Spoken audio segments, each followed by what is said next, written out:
Hey guys, my name is Aditya and I take care of product at Mux Email. And today I'm going to be talking about automations. So, what are automations? Automations or automation workflow is the process of launching a set of tasks that operate on their own without the need for human interaction. So, it's basically a workflow which you can set it and forget it. So, it comes in really handy when you need to automate your daily repetitive tasks so that you can actually focus on much bigger projects.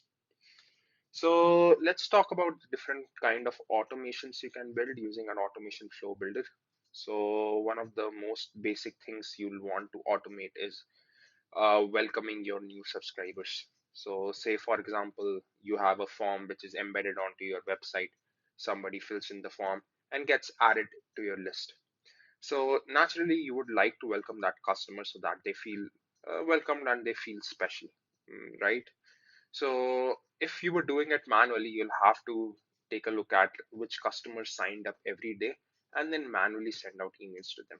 But using automation, this whole process can be automated. Let me show you how. So I've already created an automation. I'm calling it welcoming new subscribers. Let's just edit it.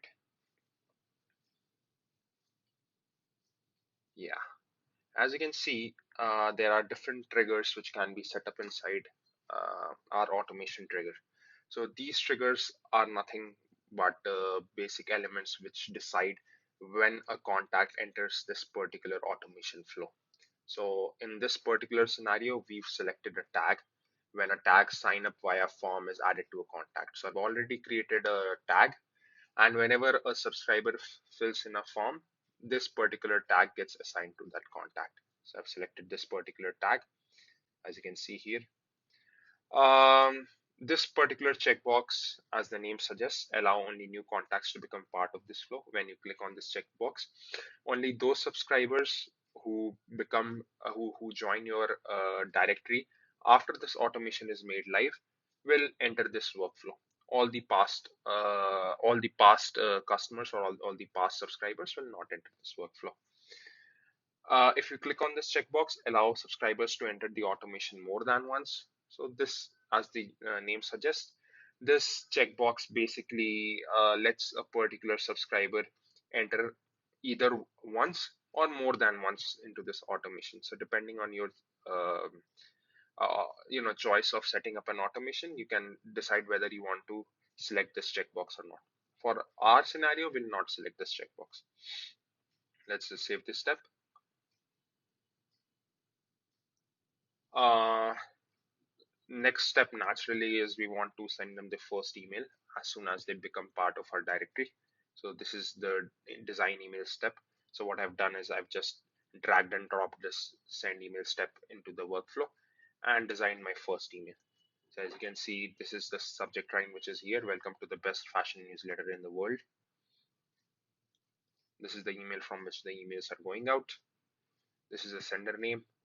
And by clicking on this big blue design button, I can actually design my email. So I've already designed my email.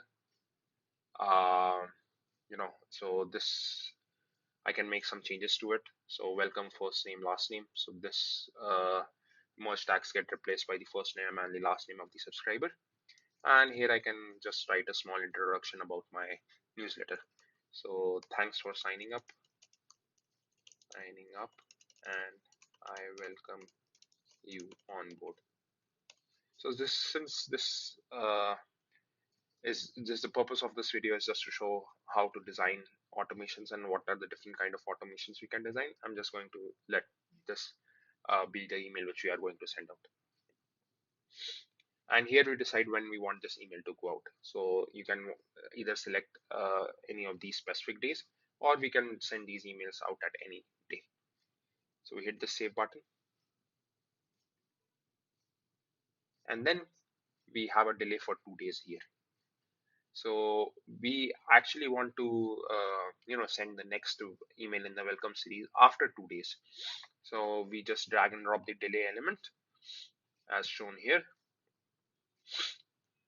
and just select the interval unit as 2 days.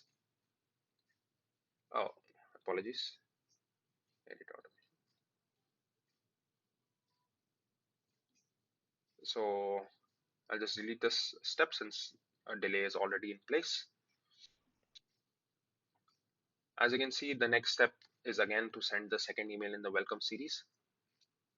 Again, we have a 2-day delay. And again, there's the third and the final email in the welcome series. So once I've set it up, I can hit this live button and this automation will go live. And just to demonstrate you how this automation actually works, I've created a form. I'm calling it, world's best fashion newsletter. And let's just maybe populate the data here. And I subscribe. And we can see in the directory that one contact with this particular tag has been added. Yeah, and as we can see here, one active contact. And if we check the journey report out, we'll be able to see actually where the contact has been. So you can see it was there in the trigger step, then an email was sent, and currently now it's waiting for 2 days before moving on to the next step. And if we check the email out, here it is. We've just received the email as well. So as you can see, we just designed a simple welcome sequence or welcome emails. Let's just pause this automation for now, and let's take a look at different use case. So now say you run a subscription service online, and you have subscribers who pay you monthly recurring payments to continue to use your services. So for that, some of your customers might have recurring payment enabled inside their cards, and some of them might not have it. So you would want to remind those people who have, who do not have recurring payment enabled about the upcoming payments, so that they have enough balance in their accounts and they can actually make your payments. So for this use case scenario, let's take a look at the automations which I've designed right now. So for this purpose, we are selecting the trigger as specific date, and this particular trigger adds contacts in this automation whenever the date field you've selected actually matches today's date field. So what I've done is I've used this date field. So since I want to send a reminder, I want to send this email, or I want contacts to get added into this automation X or Y days before their subscription ends. So I select before, and I select 1 day before their subscription renewal date. So as you can see, the subscription renewal date is basically a custom field which I've created. Let me maybe show that to you quickly. So for this contact, there's something known as subscription renewal date.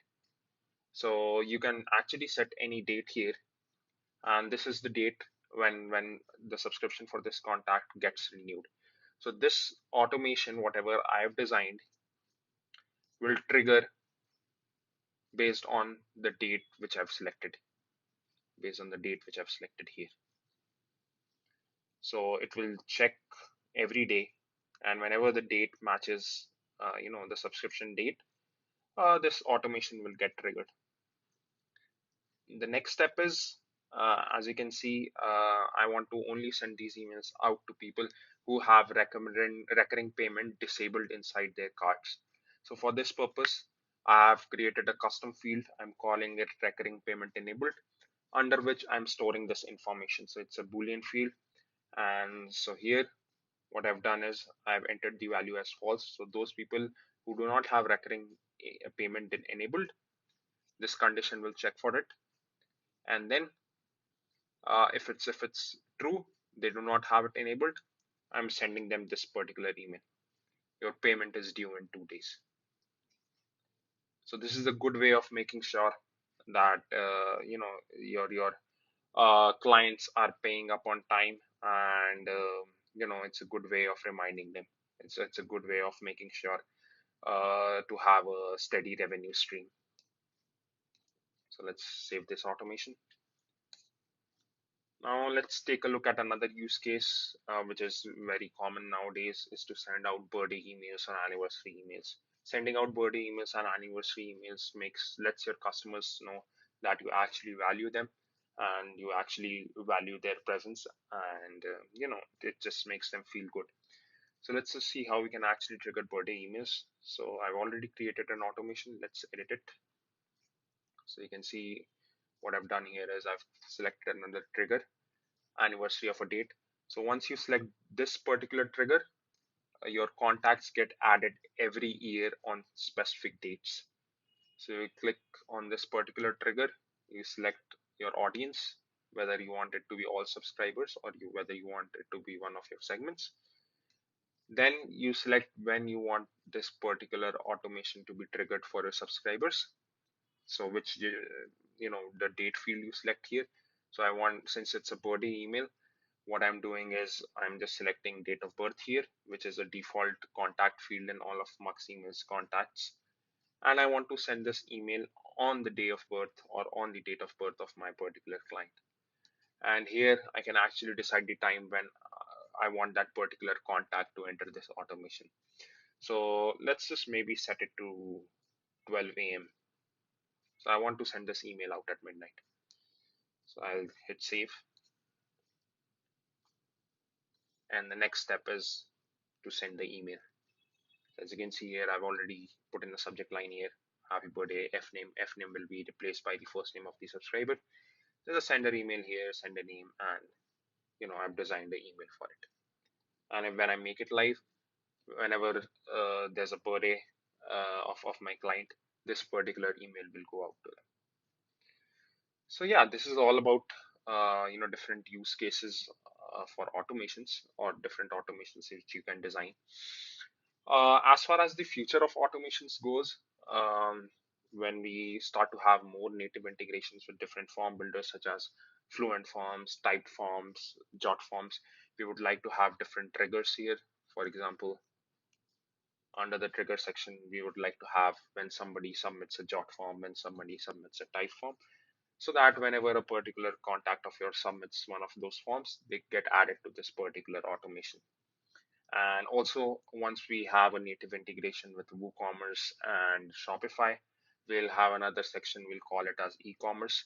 And under that, you'll have triggers specific to your e-commerce store. For example, abandoned cart, a new order is created, a new order is dispatched, a new customer is created inside your store, all of that stuff.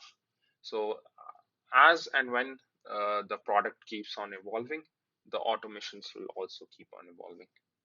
So yeah, thank you for watching this video today, and have